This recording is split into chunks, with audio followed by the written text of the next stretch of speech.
आज के समय में भले ही उस प्राचीन भारत की यादें धुंधली हो चली हों, लोग अपनी सांस्कृतिक विरासतों तथा उन दिव्य संतों और महात्माओं को भूल गए हों, लेकिन भारत की धरती पर मौजूद कुछ प्राचीन मंदिर आज भी उन सिद्ध महापुरुषों की कहानियां सुनाती रहती हैं। आज हम आपको भारत के कुछ इन्हीं प्रमुख मंदिरों में से एक ऐसे मंदिर की कहानी सुनाएंगे जहां आज से तकरीबन 100 साल पहले एक बाबा ने जिंदा समाधि ले ली थी।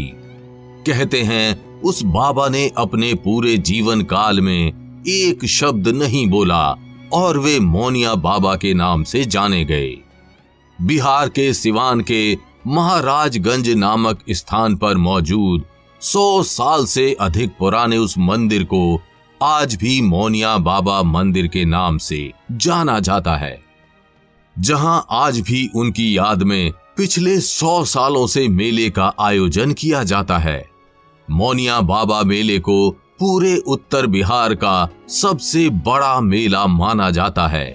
तो आखिर कौन थे ये मौनिया बाबा, कहां से आए थे और आखिर क्यों ली थी उन्होंने जिंदा समाधि? जानने के लिए इस वीडियो को अंत तक जरूर देखिएगा, लेकिन वीडियो शुरू करने से पहले जय मौनिया बाबा कमेंट करना बिल्कुल भी मत भूलिएगा। बाबा की कृपा आपके घर परिवार पर सदैव बनी रहेगी। ये बात सन 1911 की है, जब बिहार के सिवान के महाराजगंज में एक सिद्ध संत का आगमन हुआ, जो दिखने में किसी दिव्य पुरुष के समान थे और उनके कार्य किसी चमत्कार से कम नहीं थे। जल्द ही उन्होंने अपने चमत्कारों के दम पर महाराजगंज के आसपास के क्षेत्रों में ख्याति पाली। स्थानीय लोगों के अनुसार बाबा ने उस समय अनेकों चमत्कार किए, अनेकों रोगियों को अपनी भभूत से ठीक किया और बाबा की प्रसिद्धि चारों ओर फैलने लगी। लोग बाबा को चमत्कारी पुरुष मानने लगे और उन्हें अपने घरों में बुलाने लगे। इस प्रकार बाबा ने महाराजगंज के आसपास के इलाकों जैसे बंगरा, पकवलिया और दुरौंधा के अनेकों घरों में चमत्कार किए। इस प्रकार बाबा महाराजगंज के लोगों की आस्था का केंद्र बन गए। वैसे तो बाबा ने अनेकों चमत्कार किए, लेकिन वे कभी कुछ बोलते नहीं थे और इसी वजह से लोग उन्हें मौनिया बाबा के नाम से जानने लगे। शुरुआती समय में बाबा अपने भक्तों के घरों में जा जाकर उनका चमत्कारी उपचार करते थे, लेकिन बाद में उन्होंने मुख्य महाराजगंज में अपना आश्रम बना लिया। उसी एक वर्ष के अंदर बाबा ने अपने आश्रम से मेले का आयोजन शुरू किया। आश्रम बनने के बाद बाबा वहीं रहने लगे और वहीं से अपने भक्तों का उपचार शुरू कर दिया। बाबा मुख्य रूप से अपने उपचारों के लिए ही जाने जाते थे। स्थानीय लोगों के अनुसार बाबा ने अपने चमत्कारों के माध्यम से अनेकों गंभीर से गंभीर बीमारियों को ठीक किया था। उस समय में बाबा ने उन रोगों का भी उपचार किया था जिसका उपचार आज के समय में भी संभव नहीं है। उस समय में जिस भी किसी भक्त को गंभीर समस्या होती थी और वे उसके उपचार में असफल हो जाते थे, उनका उपचार बाबा कुछ ही पल में कर दिया करते थे। इस प्रकार बाबा के चमत्कार की कहानियां महाराजगंज ही नहीं बल्कि बिहार से भी बाहर चली गईं। इस प्रकार बाबा के पास दूर दराज के इलाकों से भी भक्त आने लगे। लेकिन एक दिन बाबा ने समाधि ले ली। कुछ लोगों के अनुसार बाबा ने मरणोपरांत समाधि ली थी, तो वहीं कुछ लोग बताते हैं कि बाबा ने जिंदा समाधि ली थी। लेकिन एक प्रश्न ज्यों का त्यों बना हुआ था, आखिर बाबा आए कहां से थे और क्या थी उनकी चमत्कारी शक्तियों की सच्चाई? वास्तव में मौनिया बाबा का संबंध शंकराचार्य के एक प्रसिद्ध मठ से था।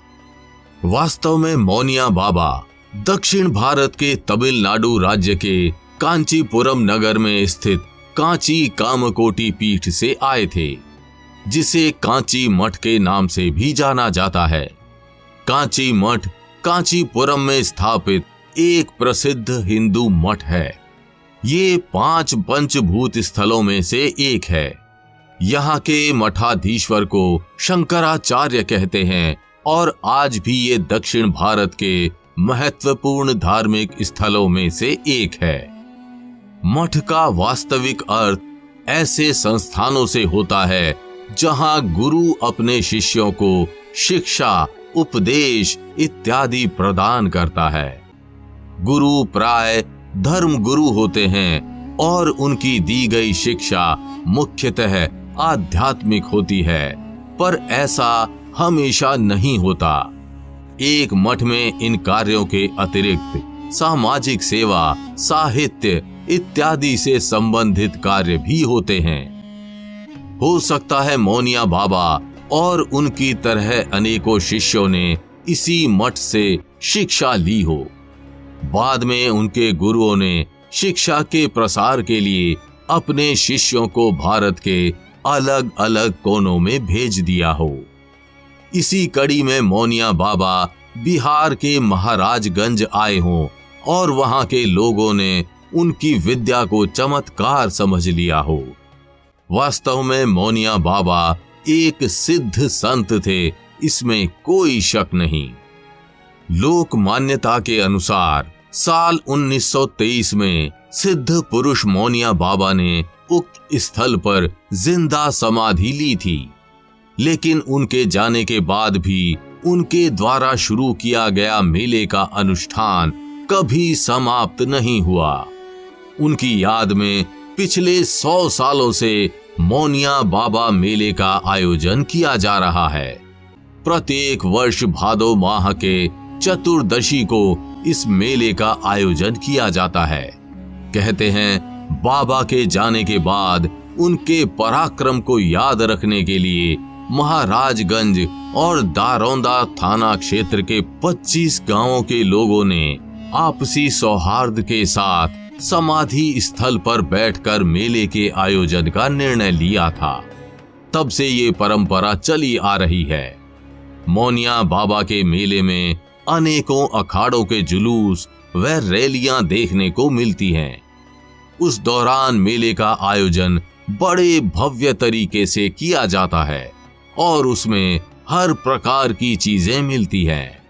मोनिया बाबा के मेले को उत्तर बिहार का सबसे बड़ा मेला माना जाता है। तो आप कब मोनिया बाबा के मेले में जा रहे हैं? हमें कमेंट करके जरूर बताइएगा। अगर वीडियो अच्छी लगी हो तो इसे लाइक व शेयर कर चैनल को सब्सक्राइब करना बिल्कुल भी मत भूलिएगा।